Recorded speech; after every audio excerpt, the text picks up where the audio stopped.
Yuk jadi bagian dari dakwah kami. Dukung operasional dakwah dan sosial kami, raih pahala amal jariah yang terus mengalir sampai hari kiamat. Assalamualaikum warahmatullahi wabarakatuh. Alhamdulillah, wassalatu wassalamu ala rasulillah. Segala puji dan puja kehadirat Allah subhanahu wa ta'ala, juga salawat dan taslim kepada Nabi besar Muhammad sallallahu alaihi wa ala alihi wa sahbihi wasallam. Saudaraku seiman, kita akan melanjutkan bedah buku, yaitu yang ditulis oleh Abdul Latif bin Hajiz Al-Ghamidi dengan judul 100 ide praktis mendidik keluarga menjadi saleh. Dan kita sudah menyelesaikan pada kesempatan yang lalu 2 poin dari 100 ide itu, yaitu poin nomor 33 dan 34 yang berbicara tentang masalah bagaimana membuat program umroh dan haji bersama keluarga. Dan ini tentunya hal yang sudah panjang lebar kita jelaskan tentang keutamaan haji dan umroh dan bagaimana manfaat yang sangat besar kalau kita jadikan itu sebagai program utama kita di dalam kita berumah tangga dan berkeluarga, sehingga akhirnya mereka terbiasa ya untuk melihat Ka'bah, kiblat muslimin, kemudian tawaf, sholat di sana, melihat umumnya banyak kaum muslimin yang datang dan berkumpul. Kemudian tentunya ada sa'i, ada tahallul, ya, mencukur rambut pada saat selesai umroh dan haji. Dan adanya juga ibadah-ibadah rangkaian yang lain. Kalau haji itu tambahan seperti wukuf di Arafah, mabit di Muzdalifah, kemudian juga kita tinggal di Mina, ya, tinggal di Mina. Maka semua ini adalah poin yang luar biasa, punya efek secara kejiwaan karena menambah iman ya dari setiap anggota keluarga itu sendiri. Dan kesempatan ini insya Allah kita akan masuk ke langkah atau ide ke-35 dari 100 ide membentuk keluarga atau mendidik keluarga menjadi keluarga yang saleh.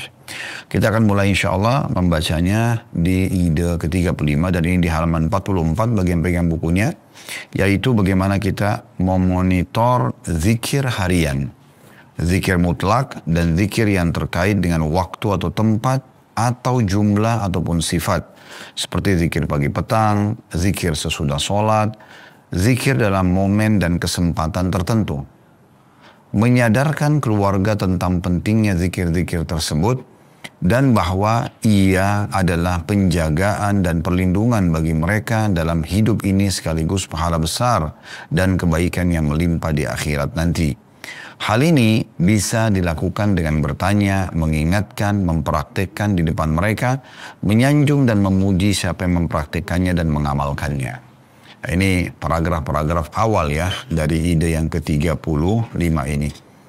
Kita perlu garis bawahi teman-teman sekalian bahwasanya zikir adalah ibadah yang sangat luar biasa. Zikir adalah ibadah yang sangat luar biasa. Bagaimana memang satu-satunya ibadah yang Allah subhanahu wa ta'ala perintahkan kepada kita, yang Allah subhanahu wa ta'ala perintahkan kepada kita, itu isinya ya, atau kandungannya luar biasa karena mengingat dan menyebut-nyebut nama-nama mulia Allah subhanahu wa ta'ala, dan satu-satunya ibadah yang akan terus berlanjut sampai ke surga nanti.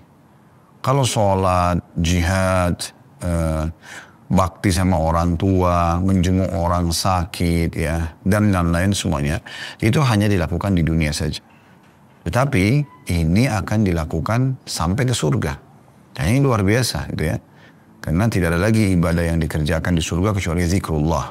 Bahkan dalam sebuah hadis yang sahih disebutkan, kalau nanti ahli surga akan diilhamkan berzikir, dibiasakan berzikir, itu sebagaimana diilhamkan seseorang bernafas, ya. Ini berarti luar biasa. Seperti kita sekarang bernafas di dunia ini tidak lagi berpikir nafas yang keberapa gitu kan ya, maka dan hembusan nafas yang keberapa, begitulah nanti di surga seseorang mukmin akan berzikir. Dan semoga Allah subhanahu wa ta'ala menjadikan kita termasuk orang-orang yang menjadi ahli surga ya, di mana betul-betul kita akan menjadikan zikir ini ya sebagai rutinitas kita. Nah ini poin penting yang harus kita garis bawahi berhubung dengan zikir. Dan juga Cukup banyak hadis-hadis Nabi SAW menyebutkan tentang keutamaannya. Di antaranya adalah sabda Nabi SAW, maukah aku tunjukkan kepada kalian perbuatan yang lebih baik daripada berinfak dengan emas dan perak, lebih baik daripada kalian menuju ke medan perang, kalian menebas leher musuh kalian dan kalian pun ditebas lehernya, maksudnya meninggal mati syahid di medan perang, ataupun kita membunuh musuh di medan perang. Ya. Dan sekian banyak keutamaan, kemudian para sahabat mengatakan, tentu ya Rasulullah. Lalu kata Nabi SAW, lisanmu selalu saja berzikir kepada Allah subhanahu wa ta'ala. Jadi ini luar biasa gitu. Dan ada hadis yang menyebutkan tentang keutamaan zikir subhanallah walhamdulillah wa la ilaha illallah wallahu akbar wa la hawla wa la quwata illa billah.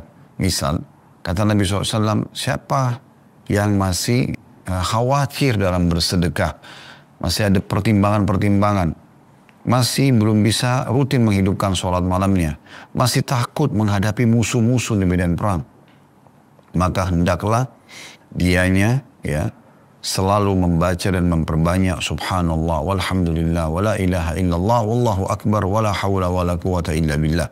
Berarti menandakan luar biasa kedudukan zikir ini sampai pada level bisa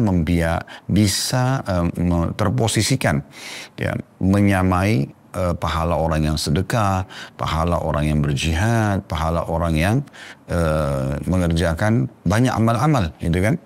Ya, di sini termasuk sholat tahajud yang masih bolong-bolong, ya. Kalau ada orang menggabungkan antara zikrullah dengan sholat tahajudnya, zikrullah dengan perang atau jihadnya misalnya, maka itu lebih mulia. Tetapi kedudukan zikir luar biasa sampai Nabi SAW mengatakan, siapa yang masih khawatir sedekah, masih punya pertimbangan, siapa yang belum berani menghadapi musuh di medan perang, siapa yang belum menghidupkan dan rutinkan sholat malamnya, maka hendaklah dia membaca subhanallah alhamdulillah wa la ilaha illallah wallahu akbar. Dalam riwayat lain ditambah dengan wala haula wala quwata illa billah. Ini luar biasa. Dan Imam Al-Mundhiri rahimahullah memasukkan dalam kitab zikir banyak sekali bab-bab khusus masalah zikir-zikir yang mulia subhanallah alhamdulillah wa la ilaha illallah akbar. Itu puluhan hadis disebutkan oleh beliau, tidak kurang dari 2 bab membahas tentang masalah keutamaannya. Dan itu berarti menandakan punya kedudukan yang sangat tinggi. Dan Allah SWT sendiri memuji orang-orang yang berzikir. وَالذَّاكِرِينَ اللَّهَ كَثِيرًا وَالذَّاكِرَاتِ.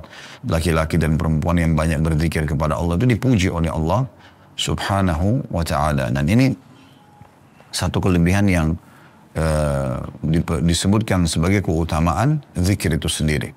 Nah, salah satu yang harus kita hidupkan teman-teman sekalian di rumah adalah membiasakan diri kita dan anggota keluarga untuk berzikir. Untuk berzikir kepada Allah subhanahu wa ta'ala. Dan ini penting sekali, ya.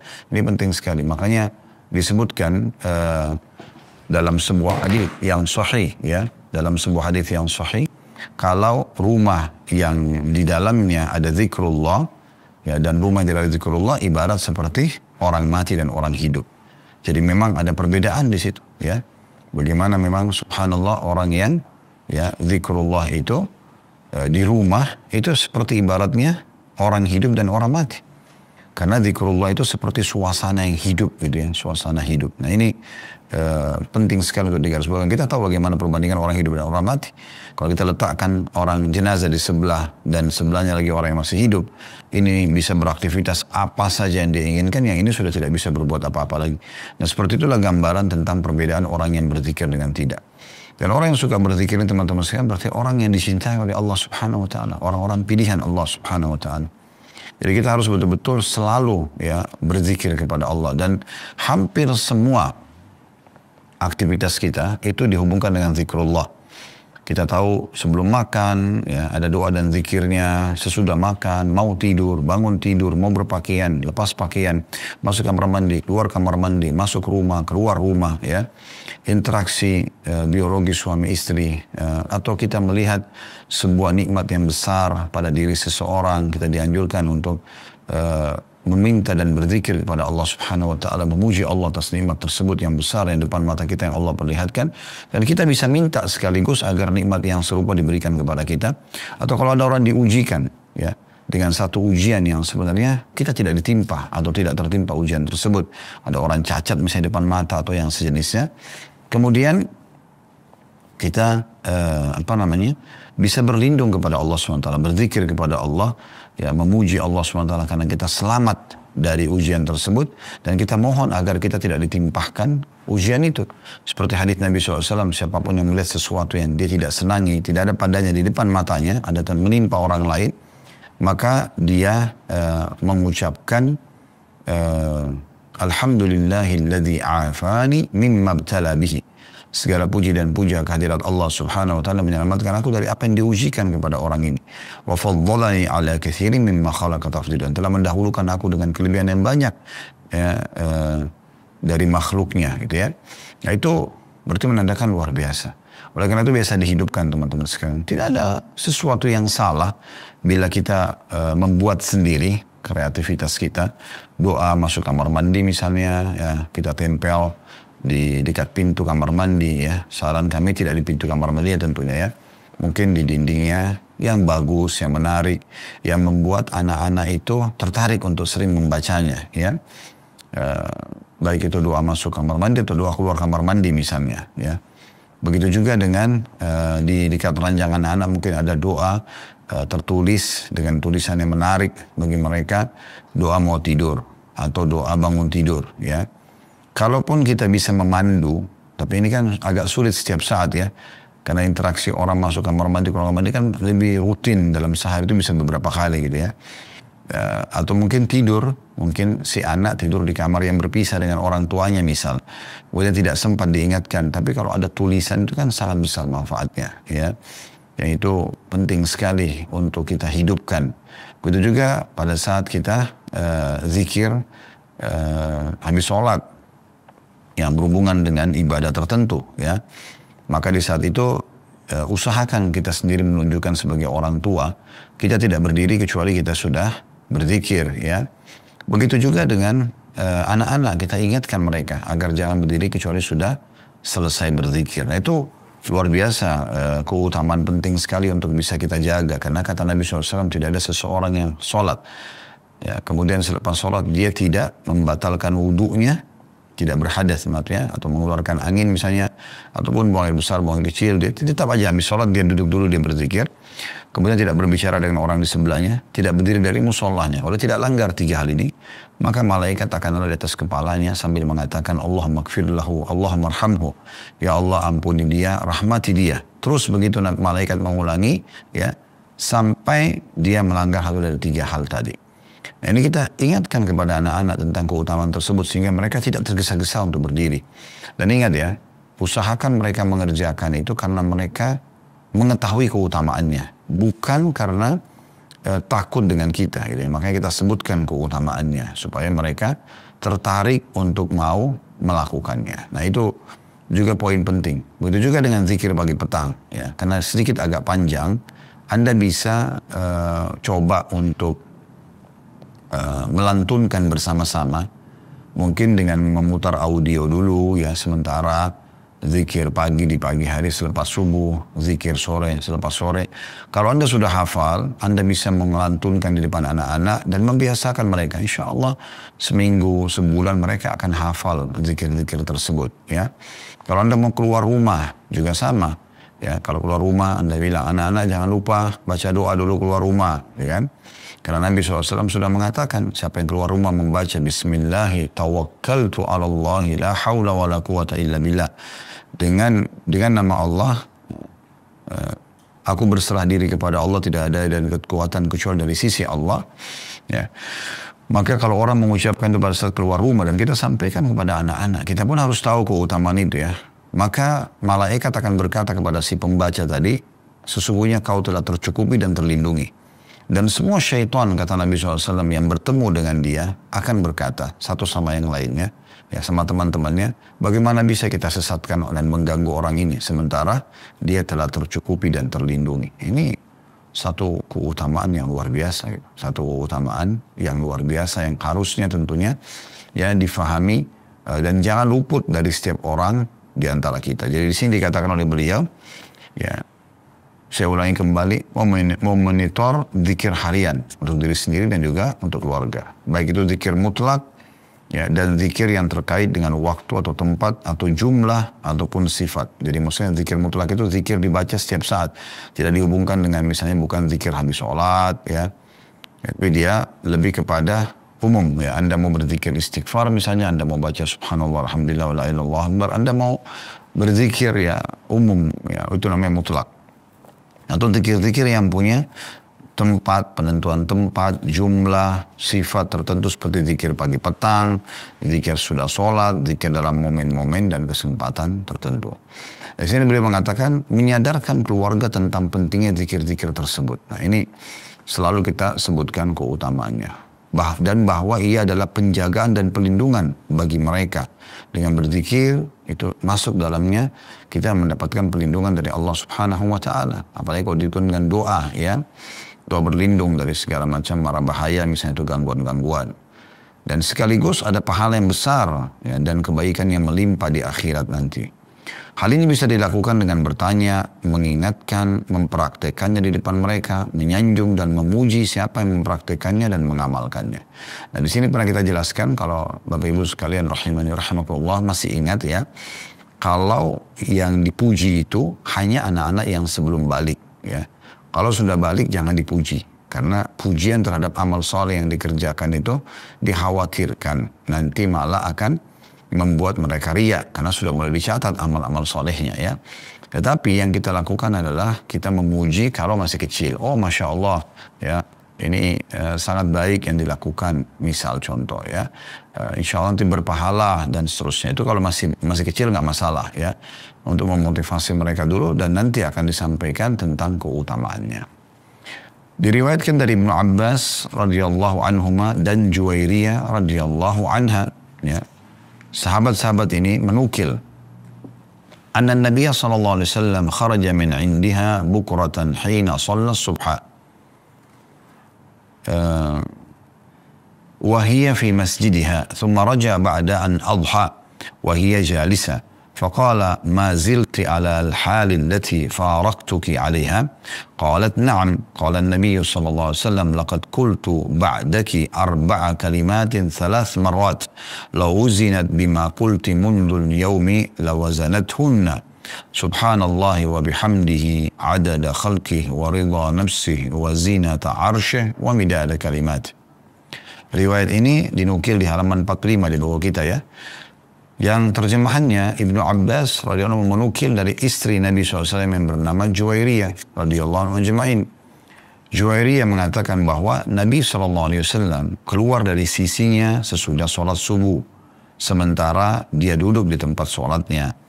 Nabi SAW pergi sholat subuh, sementara Juwairiyah lagi duduk di situ untuk sholat subuh dan berzikir.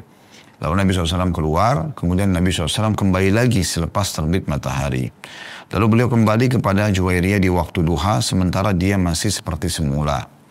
Maka Nabi SAW tanya, kamu masih dalam keadaan seperti saat aku meninggalkanmu? Maksudnya berzikir aja, gitu kan? Maka dia mengatakan Juwairiyah, iya. Kata Nabi SAW, sungguh aku telah mengucapkan 4 kalimat sebanyak 3 kali sesudah aku meninggalkanmu. Seandainya 4 kalimat yang aku ucapkan itu ditimbang dengan apa yang kamu katakan sejak tadi, niscaya ia akan menyamainya pahalanya. Maha suci Allah atau subhanallah, dan dengan memujinya sebanyak jumlah makhluknya, ada khalqi. Kemudian waridha nafsi, sesuai dengan keridhaan dirinya. Wazinata arsy, dan seberat timbangan arsy-nya atau singgasananya. Wa midada kalimati, dan sejumlah tinta yang menulis kalimat-kalimatnya. Hadis ini diriwayatkan oleh Imam Muslim. Riwayat ini, ya Bapak Ibu sekalian, memberikan kepada kita ada ekstra tambahan informasi tentang zikir. Kalau Bapak Ibu ingin mendapatkan tambahan pahala dari zikir yang Bapak Ibu baca, itu bisa. Caranya gimana? Setiap kali selesai menyebutkan satu jenis zikir, maka Bapak Ibu mengatakan, ya, ada khalqi. Jadi misalnya subhanallah, atau alhamdulillah, atau la ilaha illallah, ya, atau Allahu akbar, atau la haula wa la quwata illa billah. Setiap selesai mengucapkan berapapun jumlah yang Bapak Ibu ucapkan, ikutkan setelah itu adada khalqi. Sejumlah makhluknya. Makhluknya Allah Subhanahu wa Ta'ala. Jumlah malaikat, jin, manusia, hewan-hewan, tumbuh-tumbuhan, batu, air, sejumlah semuanya itu. Itu luar biasa pahalanya, gitu kan.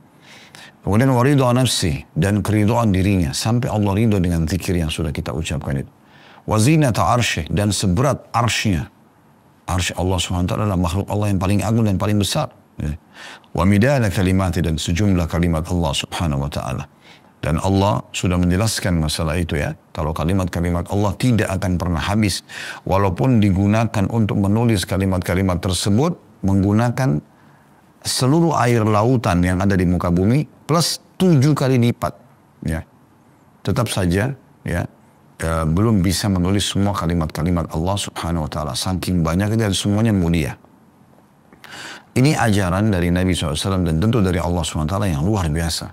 Bagaimana seseorang itu justru dia mendapatkan keutamaan yang berlipat ganda hanya dengan mengikuti setelah zikir 4 potongan kalimat tadi. Ingat ya, ada khalqi, sejumlah makhluknya, waridha nafsi, keridoan dirinya, wazinata arsyih, ya seberat timbangan arsynya, wa midada kalimati, dan sejumlah kalimat-kalimat Allah Subhanahu wa Ta'ala. Kemudian riwayat lain berhubungan juga dengan masalah zikir diangkat oleh penulis riwayat dari Ali radhiyallahu anhu yang menyebutkan juga tentang bagaimana dahsyatnya pengaruh zikir itu. Dikatakan anna Fatimah tashtakat ma talqa min ar-raha fi yadiha. Titik-titik faqala Rasulullah sallallahu alaihi wasallam lahuma ala u'allimukuma khairan mimma sa'altuma idza akhadtuma madaji'akuma أن تكبر الله 34 وتسبحاه 33 وتحمداه 33 وهو خير لكما من خادم. Bahwa Fatimah radhiyallahu anha, istri Ali radhiyallahu anhu dan anak Nabi SAW, mengeluhkan bekas penggilingan pada tangannya, titik-titik. Ya, ini dalam riwayat lengkapnya sebenarnya Fatimah datang kemudian mengeluhkan tentang tangannya yang ya artinya ada bekas-bekas karena kerja keras ya. Dan Fatimah radhiyallahu anha mengetahui pada masa itu Nabi SAW memiliki beberapa budak dari harta rampasan perang dan beliau minta agar dihadiahkan atau dibantukan dengan 1 orang pembantu agar bisa membantu beliau di rumah ya. Dan ini di sini sebenarnya bukan sedang membahas pembantunya ya. Karena dalam Islam boleh menggunakan pembantu. Ya, bagaimana juga Nabi SAW menggunakan pembantu di rumah-rumah beliau. Ya, atau asisten rumah tangga. Tetapi Nabi SAW ingin menitik beratkan kepada anaknya Fatimah dan mantunya Ali. Ya, anak mantunya. Radhiyallahu anhum sebenarnya seperti apa keutamaan zikir itu. Dan dahsyatnya seperti apa. Dia akan mengalahkan adanya pembantu yang membantu kita dalam bekerja. Kalau mau lebih semangat bekerja, lebih rajin, lebih giat, maka coba ikuti dengan zikrullah. Itu akan sangat membantu untuk kita semangat mengerjakan pekerjaan kita. Itulah tadi titik-titik itu ya. Jadi ada titik-titik bagian-bagian bukunya bahwa Fatimah radhiyallahu anha mengeluhkan bekas penggilingan pada tangan titik-titik karena riwayatnya masih bersambung ya. Kemudian dikatakan maka Rasulullah SAW bersabda kepada keduanya. Dan ini sebelum Nabi SAW bersabda kepada keduanya. Dalam riwayatnya juga ada tambahannya. Lalu Nabi SAW mendatangi rumah keduanya dalam kondisi pada saat itu musim dingin. Lalu Ali dan Fatimah sudah tidur di atas ranjang. Dan Nabi SAW masuk ke dalam selimut mereka atau duduk bersama mereka di ranjang. Dan Ali mengatakan kami masih bisa merasakan dingin telapak kaki Nabi SAW. Kemudian beliau menyampaikan ini. Mau nggak ya? Atau maukah kalian berdua aku tunjukkan sesuatu yang lebih baik bagi kalian berdua dibandingkan apa yang kalian minta. Karena keduanya minta diberikan seorang pembantu atau asisten rumah tangga. Bila kalian berdua hendak beranjak tidur, maka bertakbirlah sebanyak 34 kali. Bertakbir berarti Allahu Akbar. Bertasbihlah sebanyak 33 kali. Subhanallah. Dan bertahmidlah, ucapkan Alhamdulillah sebanyak 33 kali. Ia lebih baik bagi kalian berdua daripada seorang pembantu. Hadis ini riwayat Bukhari. Jadi di sini kita sudah bahasakan tadi teman-teman sekalian, bukan berarti tidak boleh menggunakan jasa asisten rumah tangga atau pembantu. Tetapi yang dititik beratkan itu adalah masalah zikirnya. Ya, ini bisa memberikan semangat, ya, sehingga menggantikan posisi pembantu. Siapapun yang ingin semangat bekerja, dia berzikir. Kalau Anda masih ingat ada hadis Nabi SAW yang berbunyi, kalau seseorang akan tidur malam hari, maka syaitan akan mengikatnya dengan 3 ikatan di tengkuknya, ya, di lehernya bagian belakang, gitu ya. Dan di setiap ikatan tersebut, syaitan meniupkan, mengatakan malam masih panjang, tidurlah. Nah, seperti itu ya. Dan kalau orang ini bangun, kemudian dia berzikir, itu yang pertama. Maka akan lepas ikatan yang pertama. Ini kita tidak lihat ikatan syaitan itu. Tapi kita diajarkan, kalau disampaikan, kalau ada musuh kalian namanya syaitan, dan syaitan mengikat kalian. Cara untuk melepaskan ikatannya, dan nanti akhirnya besoknya kita menjadi seorang yang semangat, kreatif, ya. Yaitu dengan cara bangun, zikrullah. Baca zikir apa saja. Yang paling utama tentunya kalau kita membaca zikir bangun tidur, ya. Alhamdulillahilladzi ahyana ba'da ma amatana wa ilaihin nusyur. Segala puji dan puja kehadirat Allah Subhanahu wa taala yang telah membangunkan kami setelah mematikan kami, dan kepadanya lah kami akan dikembalikan. Misal contoh, atau zikir-zikir bangun tidur yang lain. Seperti sabda Nabi SAW, siapa yang terkaget tengah malam kemudian membaca, ya, la ilaha illallah wahdahu la syarika la lahul mulku wa lahul hamdu wa huwa ala kulli syai'in qadir. Kemudian subhanallah walhamdulillah wa la ilaha illallah wallahu akbar. Kemudian wala hawla wa la quwata illa billahil aliyil azim. Kemudian menambah dengan Allahumma gfirli. Ya. Maka kalau dosa-dosanya akan dimaafkan yang lalu, kalau dia sholat akan diterima, kalau dia berdoa akan diterima. Kan gitu. Jadi dia bangun, terlepas ikatan pertama kalau berzikir. Ikatan kedua, kata Nabi SAW, akan terlepas kalau seseorang itu berwudu. Dan kalau dia sholat, tahajud, dan subuh, ya, maka akan terlepas ikatan ketiga. Dan engkau akan temukan, kata Nabi SAW, orang itu orang yang paling semangat di harinya. Nasyitan, ya. Dia sangat semangat, kreatif. Kalau tidak, kata Nabi SAW, maka engkau akan temukan dia akan berjiwa buruk dan juga lemas. Ya. Berjiwa buruk dan juga lemas. Nah ini ya terjadi ya di masa Nabi SAW disampaikan hadis ini, dan Nabi SAW masih hidup, dan artinya bermanfaat juga buat kita tentunya, ya. Jadi ini contoh, jadi luar biasa keutamaan zikrullah itu. Maka jangan luput dari seseorang di antara kita. Dan kita kalau bicara tentang keutamaan zikir ini banyak sekali, ya, banyak sekali. Di antaranya juga kalau orang sering berzikir kepada Allah Subhanahu wa taala, selain punya bobot pahala yang besar sebagaimana sudah kita sebutkan tadi, ya, lebih baik daripada infak emas dan perak, lebih baik daripada berperang di jalan Allah Subhanahu wa taala, ya. Juga dia, teman-teman sekalian, bisa memudahkan, ya, ibadah-ibadah kita yang lainnya.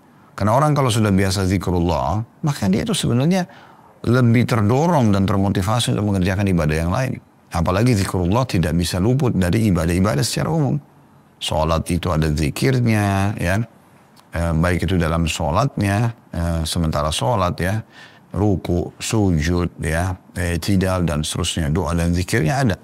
Kemudian juga selepas sholat juga ada. Puasa juga begitu, ya. Kita dianjurkan untuk memperbanyak zikrullah, dan termasuk pada saat buka puasa, doa mustajab. Kemudian tentu kita tidak bisa pisahin doa sama zikir, ya, karena doa bagian daripada zikir, dan apapun mengingat Allah berarti silakan dengan zikir. Tapi itu secara umum, kalau khusus baru menyebutkan nama-nama Allah Subhanahu wa taala. Kemudian kita juga tahu haji dan umrah penuh dengan doa dan zikir kepada Allah Subhanahu wa taala. Memang kita tidak luput daripada berzikir kepada Allah SWT. Ini selalu ada ucapan-ucapan yang kita sampaikan dan zikrullah. Dan sudah kita sampaikan juga tadi, kalau dia ibadah yang terus berlanjut sampai di akhirat sana, maka biasakan teman-teman sekalian. Tidak ada salahnya kita pada saat sedang santai duduk, astagfirullah wa atubu ilaih, astagfirullah wa atubu ilaih. Bukan riak, tetapi kalau ada anak-anak kita perdengarkan pada mereka. Umumnya biasa mereka mengikuti orang tuanya, kan gitu. Jadi anak-anak itu tergantung kebiasaan apa yang kita lakukan di rumah. Kalau kita hanya sibuk sendiri dengan handphone kita tidak duduk terus sama mereka, mereka taunya, oh itu pendidikan. Berarti saya pun akan sibuk dengan handphone, gitu kan. Tapi kalau kita baca buku misalnya, maka dia tahu, oh itu berarti pekerjaan orang tua saya. Dia baca buku, maka saya pun harus baca buku. Misal, kan gitu. Itu semuanya itu teman-teman sekalian yang menjadi contoh bagi anak-anak kita. Menjadi contoh bagi anak-anak kita. Jadi kita harus hati-hati sekali. Anak-anak itu seperti lembaran putih yang mereka diisi dengan apapun. Jadi kalau ada anak-anak yang sering teriak-teriak di rumah, itu karena orang tuanya sering teriak-teriak. Tapi kalau anak itu lembut, santun, itu karena orang tuanya juga begitu di rumah. Itu ciri khasnya. Karena mereka itu betul-betul mengikuti lingkungan yang ada di sekitarnya. Dan kalau kita berhasil menanamkan dengan baik kepada anak-anak poin-poin yang baik ini, ya maka dia akan bisa mempengaruhi lingkungannya. Ya lingkungan di sekolahnya misalnya, ya teman-teman di sekitarnya. Karena besar sekali pengaruhnya, ya karena kita membiasakan mereka dengan kebiasaan-kebiasaan yang baik. Nah ini poin atau ide yang ke-35, masalah membiasakan zikir, ya. Dan ingat juga tentang masalah zikir mau tidur, ya Bapak Ibu sekalian, itu penting sekali kan. Kita biasakan selalu mengingatkan mereka untuk berzikir. Dan sangat baik juga kalau kita tambahkan mengatakan jangan lupa ya baca doa untuk kedua orang tua. Mau tidur kah, setiap ada kesempatan kah, nah ini penting sekali sehingga mereka terbiasa untuk mengucapkan ya zikrullah. Kita akan masuk teman-teman sekalian ke ide ke-36 dan kita cukupkan dengan ini tentunya ya. Kita akan bahas 2 ide dari 100 ide membentuk keluarga yang saleh. Ide ke-36, berpartisipasi dengan para tetangga pada kesempatan-kesempatan bahagia atau sebaliknya. Bahkan dalam hal makan dan minum, membiasakan keluarga untuk memegang akhlak yang baik dan partisipasi mulia ini. Ya. Jadi artinya kita membiasakan anak-anak kita interaksi dengan tetangga.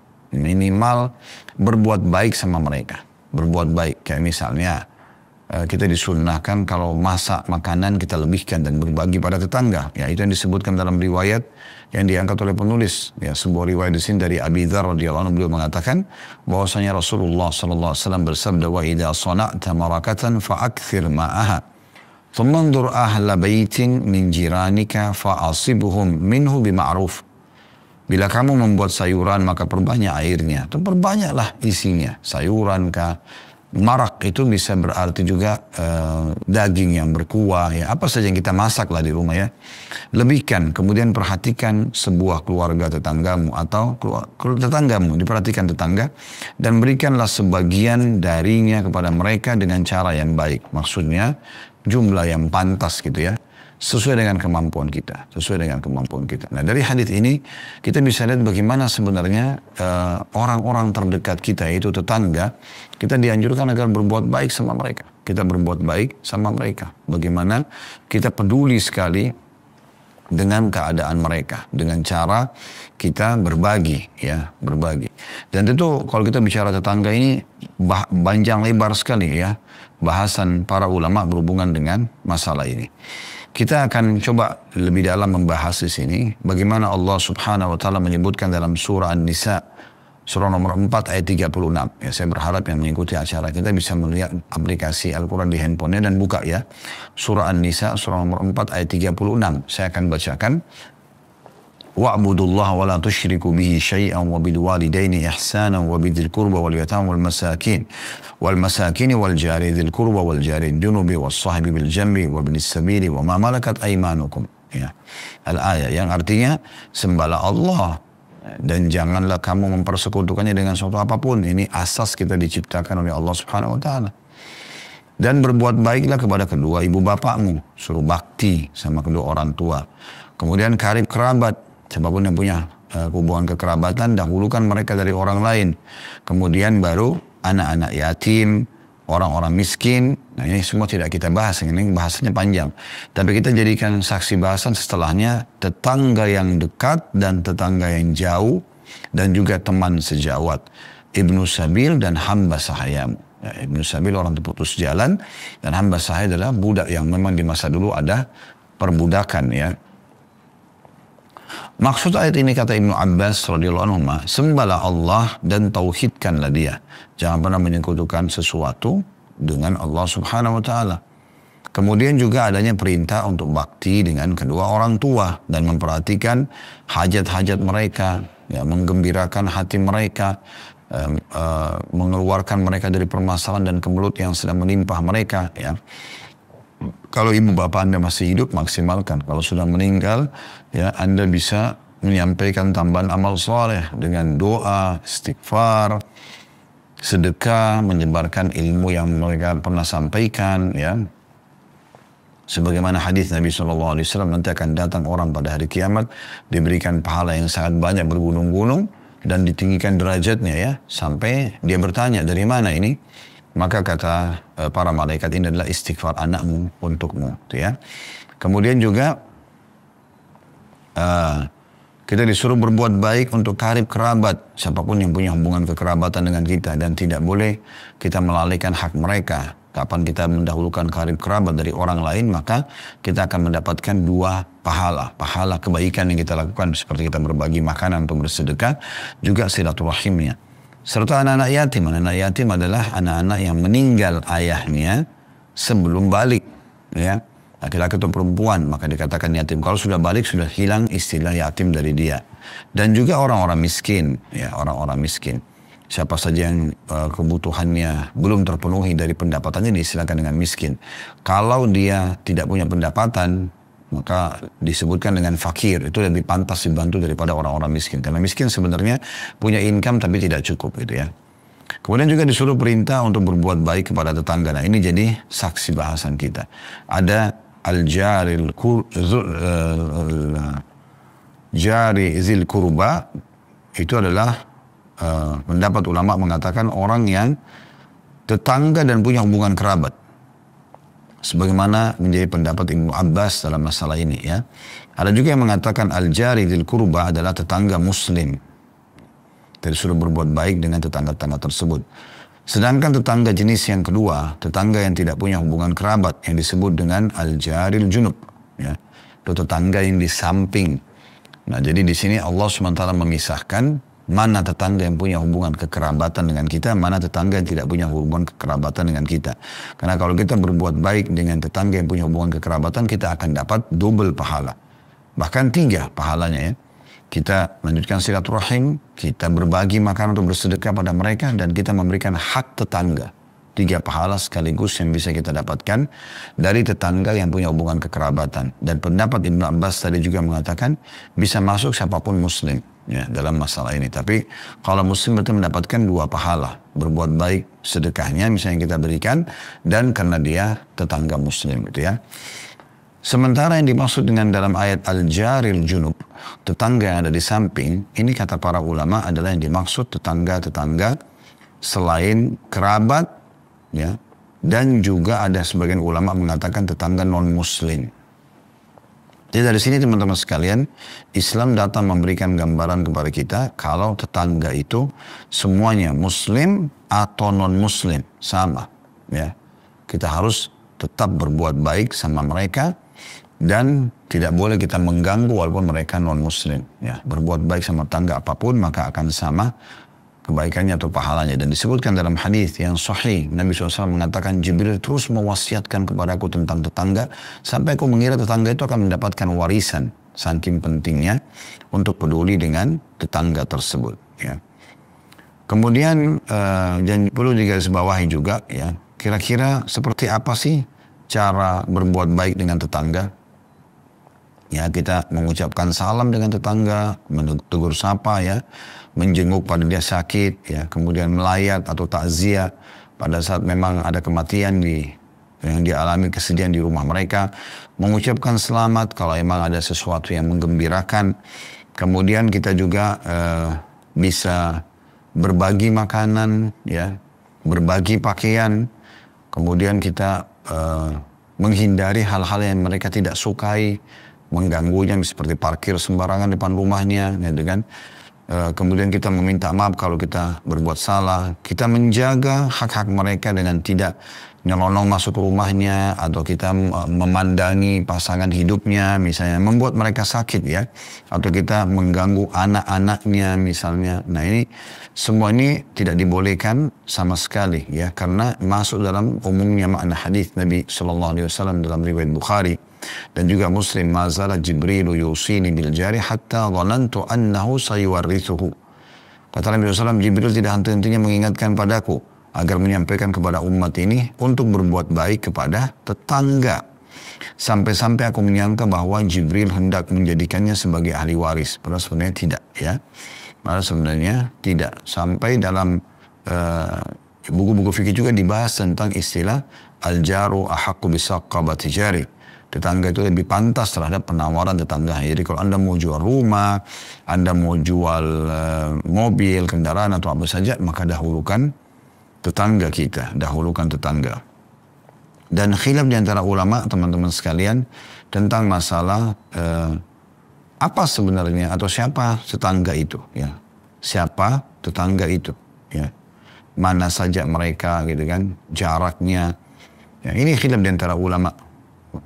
Khilaf dari ulama tentang masalah tetangga. Jadi ada yang mengatakan 40 rumah dekat rumah. Ya. Ali bin Abi Thalib mengatakan, semenjak bisa terdengar suara azan maka dia tetangga masjid. Berarti semuanya juga yang bisa mendengarkan suara kita tetangga. Ya. Kalau Atha bin Abi Rabah lebih luas lagi. Seorang ulama tabi'in, beliau menganggap satu kota itu tetangga. Gitu kan. Tetapi dalam pemberian kita dahulukan orang-orang terdekat. Karena Nabi SAW pernah waktu ditanya oleh Aisyah radhiyallahu anha, siapa orang yang paling pantas aku dahulukan dari tetanggaku? Maka kata Nabi SAW, orang yang paling dekat pintunya dengan rumahmu. Nah, itu iya. Tetapi istilah tetangga ini ulama melebarkan. Gitu ya. Dengan istilah bahwasanya siapapun yang sesekota sama kita bahkan dianggap satu tetangga. Gitu ya. Makanya Atha bin Abi Rabah pernah berkata, sesungguhnya penduduk Mekah adalah tetangga Allah karena tinggal dekat Ka'bah, ya. Ada Baitullah, ada rumahnya Allah di sana. Dan penduduk Madinah adalah tetangga Rasulullah SAW karena memang tinggal satu kota dengan Nabi SAW. Nah, ini penting, ya. Berarti kita punya peluang yang sangat besar untuk bisa berbuat baik dan meraih keutamaan berbuat baik pada tetangga ini, ya. Karena Nabi SAW mengingatkan saking pentingnya berhubungan dengan tetangga dalam hadis. Ya, yang sahih tentunya ya. Dari hadis Amr bin Mu'adz al-Ashhali radhiyallahu anhu, ya, beliau mengatakan neneknya telah berkata bahwasanya Rasulullah SAW bersabda, ya nisa'al mu'minat, wahai para wanita mukminah, ya, la tuhkiranna ya, imra'atun min kunna li jaratiha. Jangan sampai seseorang di antara kalian atau seorang wanita dari kalian meremehkan pemberian tetangganya, ya, atau memberikan kepada tetangganya. Walau qura'u syatin muhraq, ya. Walaupun ya pemberian tersebut berupa betis kambing yang dibakar. Ini hadis yang sahih, ya. Dan dalam riwayat Abu Hurairah radhiyallahu anhu diriwayatkan oleh Bukhari dalam kitab Adab Mufradnya, ya nisa al-muslimat, wahai para wanita muslimah. Ya nisa al-muslimat, wahai wanita muslimah. 2 kali Nabi SAW ulangi, dipanggil. Berarti di sini umum sahabat yang hadir pada saat itu atau siapa saja muslimah yang hidup sampai menjelang hari kiamat nanti. La tuhkiranna jaratun li jaratiha. Jangan salah seorang dari kalian ya pelit, ya, atau menganggap remeh tetangganya dalam memberi atau menerima pemberiannya, walau ya disebutkan firsina syat, ya, walaupun hanya dengan ya berupa kaki domba saja, tidak ada dagingnya pun tidak ada masalah, ya. Ada sebagian tradisi orang-orang yang masak itu dia biasanya masak ya kaki. Saya pernah lihat itu mungkin Indonesia juga ada kali ya. Tidak ada dagingnya, tapi kaki itu mungkin mereka ambil sumsumnya atau apa direbus ya, dibuatlah seperti kuah sendiri. Itu waktu itu saya masih di Kairo, waktu masih SMP pernah ada yang memberikan tetangga ya seperti itu. Maka walaupun cuma begitu, mungkin modalnya cuma tulang yang biasanya kita kalau punya kemampuan makan daging tulangnya dibuang gitu kan. Itu pun tetap saja Kalau syuhah itu kita punya berbagi dengan tetangga. Atau kalau tetangga kasih, terima pemberian tersebut. Itu saking pentingnya untuk menjaga ya, hubungan. Dan tidak boleh sama sekali kita menyakiti tetangga ya. Di masa Nabi SAW pernah terjadi ada seseorang menyakiti tetangga. Sampai dia mengatakan, ya Rasulullah, inna li jaran yu'zini. Wahai Rasulullah, saya punya tetangga yang menyakitiku. Ya. Jadi sahabat ini mengeluh tentang bagaimana ada tetangganya yang menyakitinya. Maka Nabi SAW mengatakan, intaliq fa akhrij mata'aka ila tariq. Kalau gitu sekarang pulanglah dan keluarkan barang-barangmu di pinggir jalan. Gitu kan. Orang itu pun pulang dan mengeluarkan barang miliknya ke jalan. Maka orang-orang pada berkumpul. Kenapa nih orang keluarin barang-barangnya di depan rumahnya? Tidak disebutkan barang apa ya. Yang lain tetangganya yang tidak mengganggu bertanya, Masya'nuk, apa perkaramu, apa masalahmu? Kenapa kau keluarkan barang-barang ini? Orang itu menjawab, li jarun yu'zini. Saya punya tetangga sebelah ini menggangguku. Dalam riwayat lain, Nabi SAW ajarkan kepada dia, keluarkan barang-barangmu dan kalau orang tanya nanti bilang, tetanggaku menggangguku. Biar tetangga yang lain tahu kalau orang ini mengganggu gitu ya. Fadzakarat lin Nabi SAW faqal, ya. Maka pada dalam orang itu mengatakan, ya, sesungguhnya saya punya tetangga yang menggangguku. Lalu kuceritakan kepada Nabi SAW. Fadzakartu lin Nabi SAW. Kemudian faqal, Nabi SAW mengatakan, intalik, perulanglah. Fa akhrij mata'aka ila tariq, keluarkan barang-barangmu, sebagian barang-barangmu di depan rumahmu, di tengah jalan. Maka orang-orang mengatakan, Allahumma al'anhu, Allahumma akhzihi, ya. Maka orang-orang yang lain pada marah sambil mendoakan keburukan buat tetangga yang mengganggu tadi. Ya Allah, laknat dan hinakan dia. Rupanya hal itu terdengar oleh tetangganya yang mengganggu.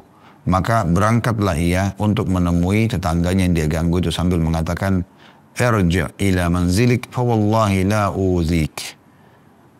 Kembalilah ke rumahmu, demi Allah saya tidak akan mengganggumu lagi. Ini hadis hasan sahih diriwayatkan ya oleh Abu Dawud dan beberapa ulama-ulama hadis yang lain ya.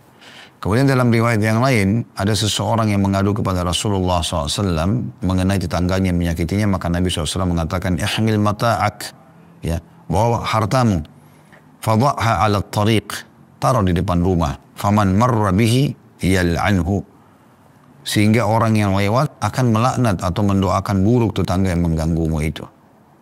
Maka orang yang lewat di tempat itu melaknat tetangganya yang mengganggu. Tetangga tersebut pun lalu datang kepada Rasulullah SAW dan beliau mengatakan, malakita ya minan nas, ya. Maka orang itu datang lalu Nabi tanya, apa yang kau temui dari orang-orang? Orang itu mengatakan, inna la'natullahi fawqa la'natihim. Sesungguhnya laknat Allah berada di atas laknat mereka. Lalu dia berkata pada orang yang mengadu tadi, kufita, kamu telah tercukupi. Atau semacam ucapan seperti itu. Jadi ini luar biasa nih, ya, bagaimana tidak bolehnya mengganggu tetangga. Sampai kalau ada tetangga yang mengganggu dan sudah diingatkan tidak mau dengar, maka kita boleh minta tolong pada tetangga-tetangga yang lain. Alhamdulillah di Indonesia kita ada RT, ada RW ya, yang bisa kita sampaikan. Dan sudah menjadi kepedulian yang harus tertanam bagi setiap muslim. Tidak boleh dia anggap remeh hal-hal seperti ini. Jangan dia anggap ya biasa saja untuk mengganggu tetangga. Ya, termasuk juga ya, ini teman-teman penting, tolong diperbaikin ya. Karena kita ini, saya tidak tahu apa motivasinya. Sebagian orang kita di Indonesia suka sekali kalau punya motor knalpotnya diganggu. Dan pada saat dinyalakan ribut sekali. Mengganggu tetangga, mengganggu orang di jalan. Dan saya tidak tahu apa manfaatnya. Akan lebih boros bahan bakar, mengganggu orang lain. Bisa didoakan keburukan. Kenapa perusahaan dan pabrik sudah buat knalpot yang bagus, suara yang halus menandakan motor itu berkualitas? Kenapa diganti? Kadang-kadang di jalan. Dan itu subhanallah tidak ada unsur lain kecuali atau mayoritasnya karena orang mau sombong, mau berbangga-bangga, kan gitu. Ini bahaya sekali. Berhentikan ini teman-teman sekalian, ya. Atau Anda putar musik besar sekali, mengganggu orang lain. Ya, gitu. Ini atau Anda ngobrol di tengah malam, ketawa-ketawa, ngakak-ngakak, mengganggu tetangga. Ini bahaya sekali, ya. Dilarang dalam agama. Atau apa saja yang menyakiti mereka. Kita disuruh berbuat baik sama mereka, menjaga perasaan mereka. Apalagi kalau tetangga punya anak kecil, punya bayi, ya. Dia tidak boleh mengganggu mereka, teman-teman sekalian. Ya. Dalam riwayat yang lain, Thauban ini salah satu pembantu Nabi SAW mengatakan, "Ma min rajulaini yatasaramani fawqa thalathati ayyam." Ya. Fa yahluku ahaduhuma famata wa huma ala dhalika min al-musarama illa halaka jami'an wa ma min jarin yadhlimu jarahu wa yakharuhu hatta yahmilahu dhalika ala an yakhruja min manzilihi illa halak. Tidak ada dua orang yang saling bermusuhan lebih dari 3 hari. Lalu salah seorang dari mereka meninggal dalam keadaan seperti itu, melainkan keduanya akan binasa, akan ditanya oleh Allah SWT hari kiamat. Kenapa bermusuhan? Oleh karena itu kalau ada yang musuh kita nggak usah ikut musuh dia, biarkan saja dia tanggung jawab nanti di depan Allah. Nggak usah ikut-ikutan bermusuh-musuhan. Nah, ini termasuk juga suami istri atau siapa saja, ya usah bermusuhan. Kalau tidak cocok ya sudah berpisah, gitu kan. Selesai gitu. Kalau masih bisa diperbaikin, perbaikin. Libatkan orang ketiga yang bijaksana dari setiap keluarga misalnya. Gitu. Kemudian dikatakan lanjutannya adalah dan tidak ada seorang pun yang menzalimi tetangganya atau menyakitinya sampai hal itu membawanya keluar dari rumahnya kecuali dia pasti akan binasa. Artinya orang yang mengganggu tadi, itu ya, orang yang mengganggu tadi. Dan ini berlaku juga walaupun tetangga kita non muslim ya, berlaku hal tersebut. Jadi kita harus hati-hati sekali. Dan disebutkan bahwasanya Mujahid, salah satu tabi'in, mengatakan, saya pernah berada di sisi atau di rumah Abdullah bin Amr bin As radhiyallahu anhuma. Abdullah sahabat Nabi, Amr bin As ayahnya juga sahabat Nabi. Sedangkan pembantunya sedang memotong kambing. Lalu si Abdullah berkata, sahabat ini berkata, "Ya gulam, idza faragta fabda bijarinal Yahudi." Hai fulan, dia bilang sama pembantunya, kalau kamu selesai potong kambing, sudah selesai masak, dia bilang sama pembantunya, maka dahulukan tetangga kita yang Yahudi ini. Orang Yahudi disuruh dahulukan untuk memberikan, karena tetangga terdekat dengan rumahnya. Ya. Lalu ada salah seorang berkata, ya, Al-Yahudi aslahakallah, apakah engkau memberikan sesuatu kepada orang Yahudi? Semoga Allah memperbaiki ya keyakinanmu ini. Apa memang betul kita harus bantu orang Yahudi gitu ya? Abdullah bin Amr bin As radhiyallahu anhu mengatakan, "Inni sami'tu an-nabiyya sallallahu alaihi wasallam yusi bil jar." Aku mendengarkan sendiri bagaimana Nabi SAW memberikan wasiat tetangga. Hatta ya khashayna an ruwina annahu sayuwarrithuhu. Sampai kami khawatir kalau beliau akan menetapkan hak waris untuk ahli atau untuk tetangga. Hadis diriwayatkan oleh Abu Dawud. Itu saking luar biasanya ya kedudukan tetangga itu. Oleh karena itu kita harus hidup dalam kondisi betul-betul menghormati tetangga. Ya, ini bukan main-main, ini sesuatu yang penting sekali untuk kita pahami. Perhatikan hadis Nabi SAW yang lain ya. Hadis ini disebutkan oleh Imam Bukhari dalam kitab Al-Adab beliau, dan juga Imam Muslim meriwayatkan tentunya hadis ya dari Abu Shuraih Al-Khuzai radhiyallahu anhu. Beliau mengatakan bahwasanya Nabi SAW bersabda, "Man kana yu'minu billahi wal yawmil akhir falyuhsin ila jarih." Barang siapa yang mengaku beriman kepada Allah dan hari akhir, maka dia harus berbuat baik kepada tetangganya. "Wa man kana yu'minu billahi wal yawmil akhir falyukrim dhaifa." Dan barang siapa yang mengaku beriman kepada Allah dan hari akhir, dia harus memuliakan tamunya. Dikatakan, dan barang siapa yang mengaku beriman kepada Allah hari akhir, maka dia hanya mengucapkan yang baik atau dia diam saja. Hadis ini, teman-teman sekalian, yang merupakan hadis yang sahih, di mana diriwayatkan oleh Bukhari dan Muslim, ada pesan 3 dari Nabi SAW yang menjadi tolok ukur keimanan seseorang dan berharap selamat di akhirat, masuk surga dan selamat dari api neraka. Yang pertama, barang siapa yang beriman kepada Allah hari akhir, hendaklah dia berbuat baik. Hendaklah dia berbuat baik kepada tetangganya. Ini pesan pertama. Mengaku beriman sama Allah, mau selamat di akhirat, maka berbuat baik pada tetangga. Dan pesan yang kedua, Barang siapa yang mengaku beriman kepada hari akhir, maka hendaklah ya dia menghormati tamunya, memuliakannya. Kalau datang diberikan apa yang biasa dia berikan gitu ya. Memuliakan tamu. Kemudian yang ketiga, ya, barang siapa yang mengaku beriman kepada Allah hari akhir, di akhirat mau masuk surga selamat dari neraka, dia hanya mengucapkan yang baik atau dia diam. Atau dia diam. Dan ini penting sekali teman-teman sekalian ya. Kita masih mau nambahkan mungkin sebuah riwayat lagi tentang bahayanya mengganggu tetangga. Apalagi kalau sampai, wanaudzubillah ya, berselingkuh dengan pasangan tetangga. Ini luar biasa ya. Di bab dosa zina, yang paling berat itu adalah berzina dengan mahram. Ibu sama anak, ayah sama anak, saudara sama saudara, paman atau tante sama ponakan. Ini sama mahram. Ini dosa yang paling berat dalam zina. Yang kedua adalah berzina dengan istri mujahid. Suaminya lagi berperang, dia ganggu istri orang.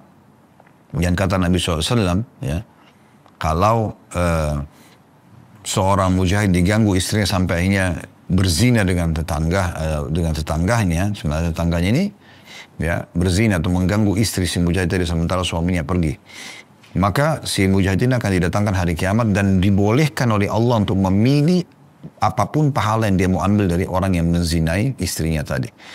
Maka kata Nabi SAW, apakah kalian mengira dia akan meninggalkan satupun pahala untuk si pelaku jahat ini? Tanda tanya. Tentu orang semua punya jawaban. Tentu saja kalau dikasih pilihan, boleh kata Allah kamu ambil semua pahalanya atau sebagian pahalanya. Pasti dia akan ambil semuanya karena dia butuh untuk menambah derajat di surga. Yang ketiga berzina dengan istri tetangga. Nah ini, atau suami tetangga. Ini orang yang terdekat yang tidak boleh sama sekali kita mengganggu rumah tangga mereka. Gitu kan?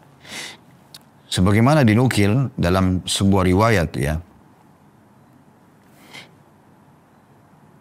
dari Miqdad bin Aswad ya, radhiyallahu anhu, beliau mengatakan Rasulullah SAW bertanya kepada para sahabat mengenai zina. Mereka semua menjawab, haram, harramahullahu wa rasulah. Ya, harramahullahu wa rasuluh. Sesungguhnya hukumnya haram ya Rasulullah, dan Allah dan Rasulnya telah mengharamkannya. Maka Nabi SAW mengatakan, ya ini pesan yang luar biasa. La an yazni ar-rajulu bi 10 niswah aisar alaihi min an yazniya bimra'ati jarih. Ketahuilah ya, dosa zina seseorang laki-laki kepada 10 perempuan ya, lebih ringan daripada dia berzina dengan istri tetangganya. Seperti itu luar biasa ya. Bagaimana luar biasanya pesan Nabi SAW. Artinya berzina dengan istri tetangga atau suami tetangga itu besar sekali dosanya. Karena otomatis kalau orang zina sama istri tetangga, berarti istri tetangga tadi zina sama suami tetangganya, kan begitu. Kemudian Nabi SAW tanya lagi, masih masalah tetangga. Ya, mengenai pencurian. Ya, kata Nabi SAW kepada para sahabat, apa hukumnya mencuri? Mereka mengatakan haram, haramahullah wa rasuluh. Hukumnya tidak boleh ya Rasulullah, dan Allah dan Rasulnya telah mengharamkannya. Maka kata Nabi SAW, la an yasriqa min 10 ahli bait, ahli abiyatin, aisaru alaihi min an yasriqa min baiti jarihi.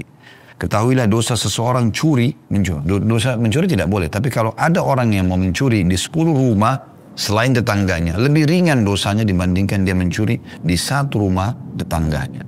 Dan hadis ini disahihkan oleh para ulama, dan Syekh Albani tuliskan dalam kitab As-Sahih beliau di nomor 65. Kita bisa bayangkan bagaimana luar biasanya ya hak tetangga itu. Oleh karena itu kita harus ajarkan kepada, tanamkan dalam diri kita dan juga anak-anak kita, keluarga di rumah, untuk memuliakan tetangga, memberikan makanan, mengucapkan salam, menjenguk kalau sakit, apalah, menghibur mereka, takziah tadi dan segala macam hal, dan jangan sampai menyakitinya, karena luar biasa pahalanya kalau berbuat baik dan luar biasa dosanya kalau berbuat kejahatan. Allahu a'lam. Semoga bermanfaat. Subhanakallahumma bihamdika asyhadu an la ilaha illa anta astaghfiruka wa atubu ilaik. Wassalamualaikum warahmatullahi wabarakatuh.